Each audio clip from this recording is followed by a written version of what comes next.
Speaking of that, let's talk about Meta and YouTube. Well, they got screwed in court pretty bad. I was very disappointed to see that a 20-year-old woman who won in a California court is set to receive a total of $6 million from Meta and YouTube. Now, her claim was she was addicted to social media and it dominated her life for years, which caused mental health issues like anxiety and depression. And I gotta say, I'm really getting tired of the legal system in California and the theatrics played by these attorneys, such as her attorney having a jar of 415 M&Ms in this jar, saying each M&M represented $1 billion of the near $400 billion in total stockholder equity when looking at Alphabet's value. I mean, crazy. Well, I mean, the theatrics continued, so he began to remove one M&M at a time and demonstrated how taking out a few M&Ms, well, that didn't really change the weight of the jar. So, who really cares if we go after these big dogs here?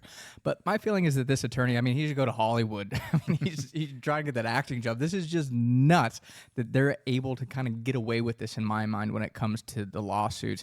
And I just got to say, it is disappointing to see how no one wants to take accountability for their actions any longer.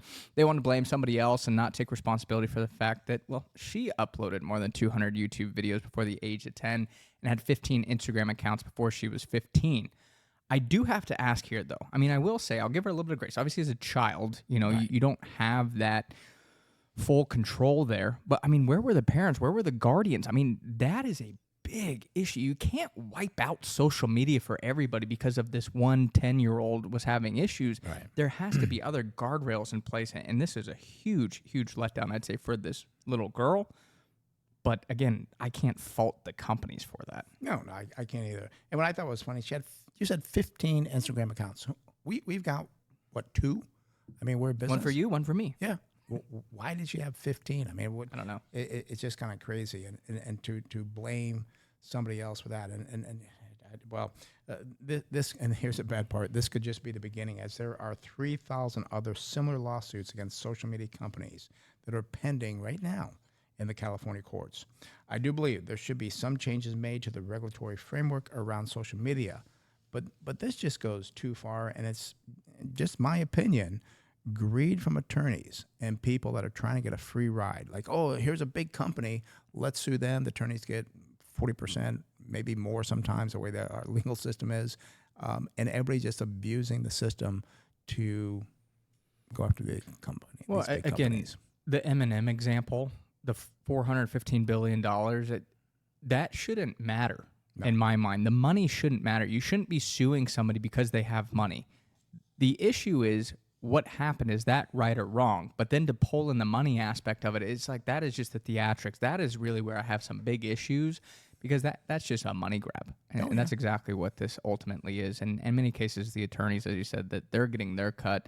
They're taking, again, if they cared so much about this girl, why are they taking 50% of it? Wow. It's just, it just drives me crazy. But I will say, I was glad to see that both companies are appealing the decision, and this will likely continue to move up the court system, and it may land in the Supreme Court.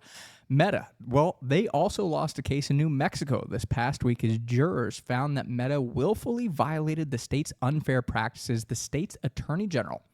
Well, they claimed that the company failed to properly safeguard its apps from online predators targeting children. It is disappointing to see the number of lawsuits that are going on in our country. Our country was not built on attorneys and lawsuits. It was built on people working hard and then taking responsibility for their own actions. I will say, I do agree more with the New Mexico lawsuit than the other one here in California. I do think there needs to be some more safeguards. There needs to be maybe some more identification. Right. I mean, you can just go on, again, that girl opened 15 accounts. Maybe we shouldn't be allowing something like that. And when you look at, media does have safeguards in place. I do think social media needs to have a little bit more of that as well. Yeah, and they need some guidelines. I do remember when I was younger, before social media, I mean, you were 16 years old, you would sneak into an R-rated movie, like, oh, wow, that was so cool. Yeah. But we didn't get hurt by it, like, oh, we're going to sue the theater, we're going to sue the movie company. You did it because you wanted to, and it's just, I do believe we do need to protect children somehow on this. But it's open these floodgates that are just crazy because everybody sees these billions and billion dollars, like, oh, I want some money too, and the 3,000 lawsuits, and what gets me is I do fear for my grandkids if we continue on this path, and wonder what our country's going to be like in 30 to 40 years, because it's going the wrong direction. When it comes to investing, I would be very careful in this space, as these cases could set a dangerous precedent for trials to come.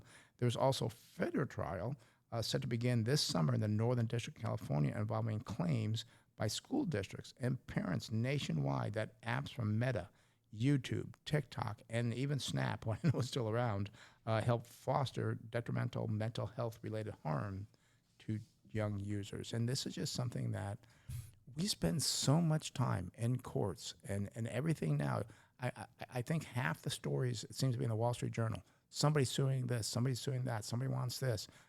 The personal injury attorneys, I mean, they're just constantly after people in big businesses. And I'm very confident that court case is based in California. I can pretty much almost guarantee how the verdict is going to go. Yeah. Well, and I think you said, too, that it was a much higher amount they were asking for. So they got a small Well, this is percentage. kind of almost more like a class action where Right. it is, school districts and parents. So it's not just one person like the other one. Oh, I was talking about the girl that got the $6 million.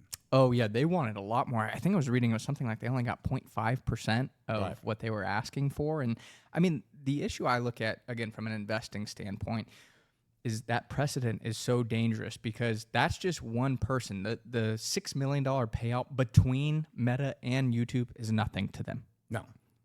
But again, you have one person in California. I mean, how many people were injured by Meta or YouTube and the addiction that comes from it? I mean, anybody can claim that. I mean, oh, shoot, I spent, 3 hours maybe last week on Instagram. That was too much for me. I feel like I've been wrong. So, I mean, you create this situation where if you have somebody suing for it, well, what's going to stop somebody else from doing it? And then that's really where the compounding gets dangerous for a company like Meta. And then you have the regulatory framework and it's getting pushed in the news. And then now that's where their profits get compressed because now they're going to have, legal teams are going to have maybe more tracking. I mean, there are some serious question marks, I would say, if I held Meta, and the stock's done terribly for a multitude of reasons, but this being another one. But there are some big, big concerns if I held Meta here. And this could grow out of proportion, as you said. And to me, it's just like, well, maybe we should sue Meta as well because, we advertise on Meta. We're not doing as well. I'm getting depressed because we're not getting the return back. I mean, it can just go on and on. It's just crazy. Fair that I don't have as many followers as somebody else. I want more followers. I put out really good content. Right. I mean, it's just crazy. So I think there's a lot of problems. And I was going to say, while we kind of started on this topic, kind of to piggyback off the crypto. Right. Again, it's always somebody else's fault. So if these trust banks fail, it's not going to be the investor's fault. They're going to sue again. Yeah. And it's just a very, very scary and dangerous cycle that I think we're in.